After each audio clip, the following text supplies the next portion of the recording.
インド経済唯一の弱点、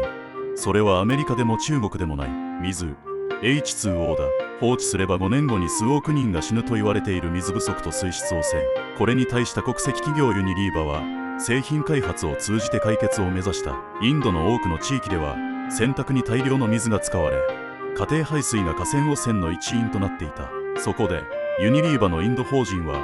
少ない水ですすぎが終わる節水型粉末洗剤サーフエクセルクイックウォッシュを開発した。この製品は独自の技術で泡立ちを抑え、すすぎの回数を減らすことを可能にした。これにより各家庭は洗濯に使う水をバケツに配分節約できるとされ、水不足の緩和に直接的に貢献した。さらに家庭からの排水総量が減ることで排水処理の負担を軽減し、